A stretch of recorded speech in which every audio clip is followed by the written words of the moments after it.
what's the opposite of a full house? An empty empty house, right? empty house. An empty house. But you know, here it is. The Indo fans, they still show up. They still show support. Understanding that at the end of the day, we are all part of one community and we all share the same love for the game. And with that being said, let's head into the second phase. We see the Angela and the Guinevere taken away by Echo PH. Ixia is the option for RGPH to take out.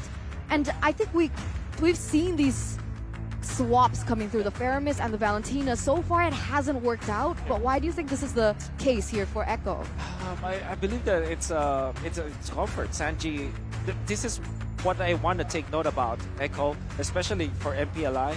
They will just resort to their comfort picks. I think that they're the more comfortable they are, the better decisions they make in game. It might not matter if the composition of the enemy is stronger or like if it's more meta, you know, more fit in the meta. If they pick up the heroes that they're comfortable with, like the Valentina for Sanji, eventually there could be a Cho for JP Minotaur and will finish off Minotaurs. what was left undone. Perhaps get the carry even at this point for Echo. You know that they can make better decisions in game when they have comfortable heroes. I acknowledge that and I appreciate that sentiment for Echo, but does that not make them predictable? It does. Because I think, if I'm not mistaken, they have the smallest hero pool shown so far here at MPLI. Exactly. And that has been the trait for Echo. Doesn't matter if their hero pool is smaller compared to others, they play it well. They just are going to be guns a-blazing, battering rams, going onto your opponents, and now RSG. Typically, when they see this Claude, they pick up something like a Yu Zhong. But maybe something like a Terizla might be the better choice for RSG Philippines in this case. Because of the presence of this 1-1 so that they have a lot of frontline, then Franco is also a hero that they pick up together with the 1-1 so that they have guaranteed ways of securing the crossbow tank. Instead, it's the Paquito. I am the power of light. And the Kaja, of For course. Nats, he loves it, always. And for Light, a very solid hero to have some lockdown there to provide a bit more of an easy road for the 1-1 to crack those weakness points and win these team fights. But look at the end of this draft for Echo. Against the 1-1, against a whole lot of dash, they pick up a Phobius and flex the Arlet to the roam, to JP. With all due fairness, it was JP who first did the Arlet roam in MPL Philippines playoffs. Did it again in the group stages. And now in the grand finals, going to be using it. Fits the profile of how Echo wants to play this game. They want to play aggressively. And with this Phobius, knowing that his matchup is going to be the Paquito, it's just impossible to lane in that case. That's why I really like this Phobius last pick coming out from Echo. And it's almost instant the way that they picked it, right? They know that this Phobius will win in that matchup. And here it is, ladies and gentlemen. The first step to crowning the MPLI 2023 champions. We're brought through these amazing graphics. Thank you, production team, once again. But here it is, the PH Grand Finals. We have Echo on one side, RSG on the other, as we bring you into the land of dawn for the first game in this best-of-5 series. Let's get it. Hey, in the bottom lane, XP Sanford already going to be bullied here by Nats and Light, trying to go for a very early cut to the game. Kaltizi and Demon Kite as well. Fredrin versus Martis. This matchup, who's it favored for? Ooh, Fredrin versus Martis. I still feel it's going to be Fredrin. Like, there's a lot more ways for him to recover. But when it comes to snowballing, especially with the Kaja that you can secure the kills with, you're going to go with the Martis in the early stages of the game. And one thing I'm really concerned about for RGPH, and I think I said it in the draft, was the laning stage of the Paquito versus the Phobius, how Phobius-sided it is. But RGPH, the way that they fixed it is, put Light in there. It's a 2v1, and they clear the waves fast. If you get level 2 on the Paquito, you're at least survivable against a Phobius. It's that mid-trio strength that they're trying to convert onto, right? They're trying to close in that hole with that, and I understand this. You can already see it starting to work. This mid-trio with Light, Aqua, as well as Demon Kite already just really punishing Carl TZ in his own jungle, giving, I would say, Demon Kite a little bit of a early start, but Sanji already with that early burnt flicker in the game. Good resource to take out right before this neutral objective. An exchange of battle spells down below. RSGPH still leading a bit in the the gold department, both setting up for the neutral objective that spawns in 12. Gonna be a lot of team fighting tools coming out from Echo. They have so much dashes, and this is the AP Brent combo with the final slash plus the Phobius. You activate your final slash, just guaranteed ultimate coming out from Sanford. In fact, Echo, they do have a lot of ways to kind of secure that Sanford will be able to get the dash out, get the ultimate out.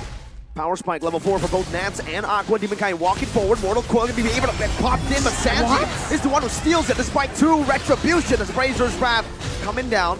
Nats gets saved by a Nether Realm, and now is able to dash away. Demonic Force though. Nats gets the shielding. Sanford gets baited in. Light now. Divine Judgment pulling him back. Flicker all the way. Sanford still able to escape right now as that's a Shadow Stampede to bring JP and Sanji again back. It's That was... one for all. That was... Nobody died. Well, yeah, but at least Echo was still able to get that neutral objective over. And I think it's funny, right? Because in the drafting phase, I asked you the exact question. Why pick up a Valentina now? It doesn't feel like the perfect, I would say, counter setup towards the strong Faramis pick with the IMU. But it turns out it might be for a different reason. Like you mentioned, Sanji on the Valentina, comfortable hero, a power pick for him. And he's able to grab that turtle under the noses of both of the junglers. Sometimes it happens. Right now, RSG are putting a lot of emphasis onto the top lane, which is the right thing to do because it's a flood, but in comes Echo. Final slash, not connecting even with the flicker. And Monzo able to get the Purify out. But Benny Cutie follows, able to Blazing Duet under the turret. Now it's Light who's going to be targeted down. Aqua coming back in. That's a pullback onto Benny. The turret targeting Divine Judgment as well by Light to lock Sanji down. But a good flicker ensures his safety, gets him out. Now it's DK who's coming down. 1 Decimate, and it could be the end of this Echo win. But it's 1-0 still. They fall back in the right time. It's going to be very close for sure. And I think that we're waiting for the important items. For example, Sanford, I think it's always the second item for the Phobius, especially from the XP lane. You wait for your Clock of Destiny first, and then your first item be the Dominant Sights. I think that will be a very important item for Echo to work with because it is that item that kind of prevents Faramis to be good in the team fights, and also it kind of nullifies what Demon Knight can do. And Echo are going to be fine just waiting for their right timing because they're rocking a Claude. And they have so much protection for that Claude. Late game is definitely Echo's cherry. Nats jumps in, gets a knockout strike 2 times. Demonic Force now used up by Sanford. The Ghost Bursters and the Final Slash bringing Light back right now. Sanford pops into Demonic Force once again.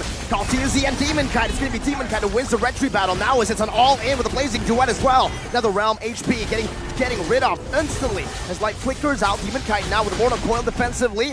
Crossbow attack is ready. Nats wants to go in. Sanji is down with an all-in. It's another crossbow attack for the team fight onto JP now and out to Kaltizi, who's forced to run away. But with the Weakness Finder, it slows you down for Aman to get a double. And that's a 4-0 trade in favor of RSGBH. That was an interesting turn of events because face value in that neutral objective contest, Carl Teasy was a level below of Demon Kite, so they didn't really actually need to go for that engage. They lost the neutral objective and they gave the momentum back to RSGPH. What do you think about that? There were so many micro outplays. That's what I saw from that game. For example, Eman was able to stand his ground and get into the zone where Sanford will be receiving 3 stacks of the weakness points. Then additionally, you saw how Nats timed it perfectly, catching 3 members of Echo with a knockout strike. It almost looks like a Minoan Fury from his perspective. And not only that, Aqua, his timing on the Nether Realm is actually pretty good. I think it is one thing that I commended in the previous series, or actually it was yesterday, when he uses the Nether Realm to tank the damage and not save his teammate first. So what he did was, when the Blazing Duet was out, instantly go for the Nether Realm. Don't wait for your teammates' HP to be low. Wait a minute, Nats. Very aggressive maneuvers here. Whoa, an even more aggressive maneuver by Benny Cutie with a Blazing Duet as that's the Final Slash to displace Nats. But there's another realm by Aqua in that push just waiting. That's 2.2k gold lead for RSGPH. With that kill over to Aman, I still do see a very distinct gold difference between these gold laners. Mainly because Aman is 2-1 and 2. And Echo, they're smoking at this point. They will try to still contest this one. Level 8 Carl Teasy, level 11 Demon Kite. 3 levels? Maltese not having a good game right now, but Fine Judgment locks JP down. That's a crossbow attack as well by Iman, but it's going to be tanked up by the Nether Realm. Demon Kite wins out the retreat battle. Now with Stats in the back line, JP going to be taken low, but the taunt there saves him for a bit. Aqua follows it up and finds another. Sanford in the back gets another. It's a 1-for-1 trade in the team fight so far. Skaltizi gets a massive Appraiser's Wrap, but Demon Kite's back in with a Mortal Coil, chasing Benny down. Sanford rotating over. That's Demon Kite, way too overextended and punished by Echo. 2-for-1 trade, but Echo still, no, RSG PH still pick up that neutral objective. Are these trades ultimately good for Echo? I mean, they've been forcing all these team fights. They have been getting a little bit of kills, but at the end of the day, it's still RSG PH with the gold lead. Absolutely not good for Echo. It's mainly because Kartis is losing on gold, and surely you did take out Demon Kite, but having, what, 2 levels up on your jungler, it's really unforgivable for Echo. They really need Benny to do the heavy lifting now. And speaking of heavy lifting, we're talking about Nats being the Hulk for RSGPH. I think he's activated. He's smashing right now. Knockout strike. Oh, Betty's running away. The final slice doesn't connect onto Nats. Forces a whole lot of resources from inside of Echo. And JP is going to be the one caught. Demon Kite. You dash to him and he decimates you. RSG Philippines are on a different level right now. And I think that the fact that they played in the earlier series with a massive win against AB Brent, their morale is much better compared to Echo because of the momentum. And I think that you can see it through the way that they are handling their heroes, their characters. It kind of seems fluid for RCPH. What I'm trying to say here is RCPH looked like a team like well warmed up, well oiled up. I think that they have better decision making compared to Echo.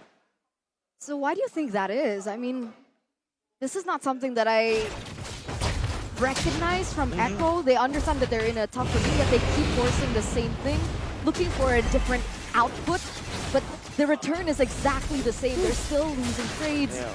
Why do they keep forcing it? I guess because it's they feel comfortable with their signature heroes. They feel very comfortable with their draft. Honestly, I also don't agree with their decision making, but here we are. They're gonna contest once again.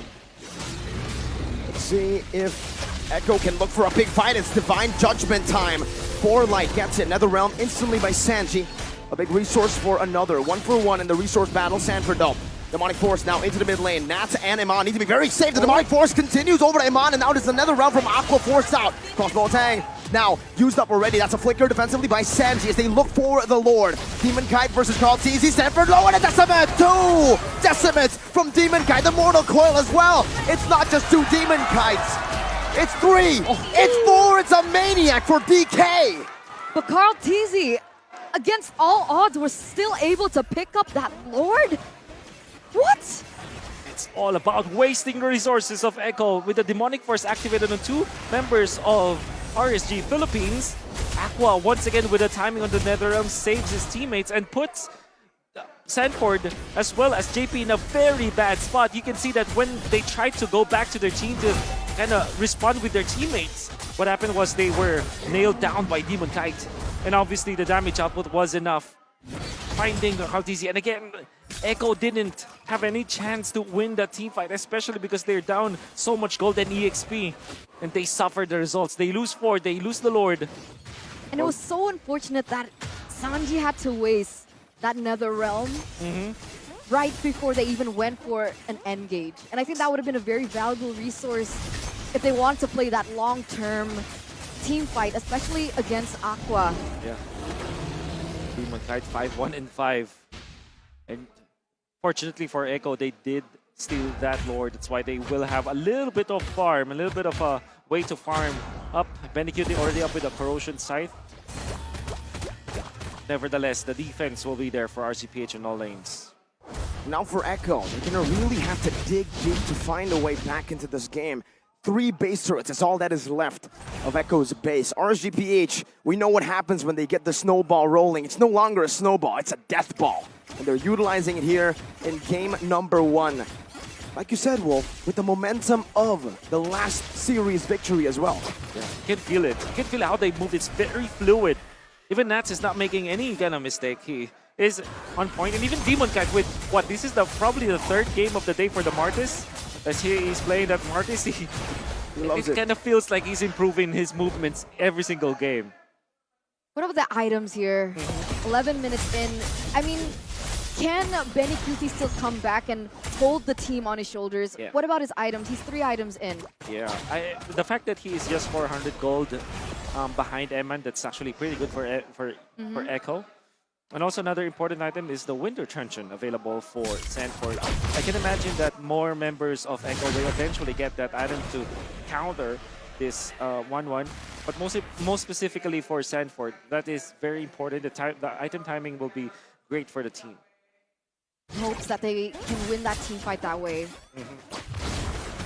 Now though, RSGPH, it feels like they're playing their usual strategy, does it not? Aqua on the Faramis, you have Nats just continuously controlling these side lanes back and forth, and even now he's starting to manipulate to set up for the neutral objective take. This is typical RSGPH. That's right.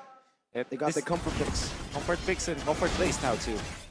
All right, JP walking forward. Divine Judgment instantly lock him down, and that's him taken out. Not even a crossbow, a tang by Imani holds it in.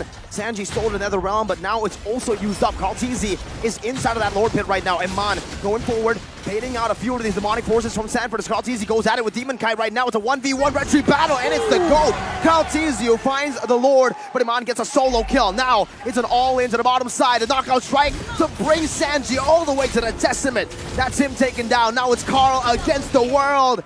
And the world wins. The Decimate takes him out to give Demon Kite 2. What is that retribution by Carl Teasy? I mean, 2 times he was able to win it against Demon Kite. But now, Nat's going to be able to punch Benny Cutie back into his base. But that was actually a really good 1v1 between Aman and Sanford earlier on that Aman eventually won. And this is it, RSGPH. This is their very own rumbling. Final slash, only onto Light. And it's only Benny who can clear these waves. Single target damage, man, you're not going to be able to clear all of it. And it's a base turret, despite Echo being the ones to secure the neutral objective. You gotta have to hand it to the GOAT, the young GOAT, able to steal that Lord even when he was actually a level behind. Exactly. And I see that he is actually juggling between the taunt as well as the knockup coming out from the Fredrin. But even more so, he was really much on point with the retribution. And that's something that you can give to Carl Teasy for sure. Still not level 15. But RSG Philippines, that snag coming out from Light onto JP. They even forced the Nether Realm, and they want more. Good reaction by Benny Cutie right there. Now the whole team's baited out. The final smash from JP. That's a big one with a flicker comboed in. Now it's another round. The demonic force falling through all the way to the back line. Iman giving him a lot of resources to just continue to pop this demonic force. Echo on the chase. Iman finally getting out of that range, getting into the base turret. But now it's Echo who are fighting, who are winning the fight, despite a 4,000 gold deficit. Demon Kite, Mortal Coil, giving them enough space to clear the minions out. It's Aqua with the Ghost Bursters. Echo, do they have a chance to completely win this? Let's see, the conceal used up by JP, all just to back away for now. What in the world happened there? Light gets taken out and instantly Echo's able to hold back the ball? Echo just super on point when it comes to identifying some weaknesses from their opponents, even when they're behind. They found an opening onto the front lines, and the RSGPH utilized their Nether Realm just to save Light. Then eventually they took over.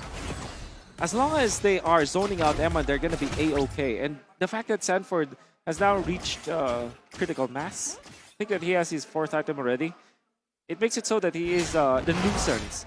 Obviously, he deals the damage, and he's very tanky, but more so, it's a disruptor for RSGPH. It's like he destroys the formation of RSG Philippines. So, in the coming team fights in the late game, Sanford's role will be so important for the team. But being able to zone out Amon is one thing, right? Yeah. Poor damage dealer for RSGPH, but if we take a look at the damage dealt, it's actually Aqua at #1 in the leaderboard. That's very true. That's why Carl TC went in for the Athena Shield, and I reckon Benny Cutie will have to consider it also. They can see that he can easily be bursted down because of that. So yeah, you really have to take care of Eman, but you also have to take care of Aqua. And now I'm worried, right? Demon Kite and Carl TZ, they're both at level 15. At this point, with a 5k gold difference, it feels like it doesn't matter. It feels like a 50-50. Yes. It's all about the Nether Realms now, actually, from both Sanji as well as Aqua. It's all about who is better at zoning out. That's already put low. Lord Dance still reset it here. Both teams do not want to go for the full commitment, especially RSG, who've been in the lead and are still in the lead for now. It's Light, Divine Judgment locking Carl TZ down him on with a rotation. The final slash with the Appraiser's Blast was dodged away from because of the final slash. Now it's a demonic force onto the demon himself, Demon Kite, and onto Light and Iman. Demon Kite getting out the Vengeance, not able to get fully resetted there. But looking across both tanks, Edford might just be outplayed here. That's what Blazing do it from Benny Cutie onto the back, and he finds the big play to shut Iman down. Now it's like concealed in, flickering forward, Benny!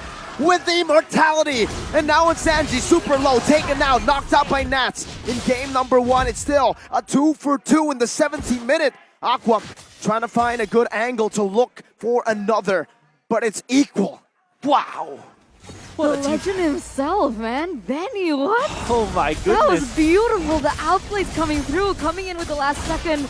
That decision of making championship blood running through his veins. That critical last moment really won him an equilibrium with RSGPH here in the 17th minute. They read it through. Sanford went in for the play, went for Demonic Force onto Eman. He knows that Eman eventually will get the stacks and will get the ultimate. And when he activated the Winter Truncheon, he made it so that he is very low, that he would actually wait for that suppression to be out. And then when he is about to get back out of the frozen state, that was when Benny Cutie went in with the BMI. That was really smartly played by Echo. And now it's back to this, back to square one, back to this Lord Dance. Ladies and gentlemen, almost 19 minutes in, we're back to this Lord Tango coming through. And again, right, Nats still trying to be that detrimental force in that bottom side, pushing in that far lane. And what does that do for his team? It actually is able to bring Stanford out of the team in hopes that Aman will be a little bit more free if it comes to a team fight. Light and Eman holding the long bush for Carl TZ. Ooh, all the weakness point popped in. Look at that, half HP instantly. That's Carl Tizia, the main frontliner of Echo. Yeah, you gotta have to watch out for the Benny Cutie plays, by the way, at this stage for Echo. Light, conceal, JP with a good cancel, the final slash displacing Light right now. That's gonna be the taunt as well. Chain CC onto Light, no Divine Judgment used up just yet, but now JP is still in the midst, and Mon gets all the weakness points right now, but it's not gonna be able to pop it in just yet as Sanford jumps in and zones him away. The Demonic Force follows through all the way, and Mon brought back under the tier 2. Aqua comes in with the save of the Nether Realm. Now it's Sanford again in the midst of it all with another realm as well for the side of Sanji and a Winter Truncheon as well. But Sanford should fall here with another 8-3 damage coming in, but the Divine Judgment from Light catches a Benny Cutie with a blazing duet. Sanji locked down and now taken out by Iman. RSGPH, they win a fight purely through micro. Oh my goodness! Eman, I've seen that before. It was a Marquee-esque play. Back in season, what, 10? They countered the Phobius. And RSG, oh my god, they're gonna end it. They went for the juggler. And a Divine Judgment to end it all. The final slash will truly be the final one of the game, as Echo will fall in game number 1. Wow. Amazing. I'm still at a loss for words with that play by RSG. What? The team fight before that, it was Echo outwitting the side of RSG Philippines, right? You saw that they were able to punish that kind of play. But at the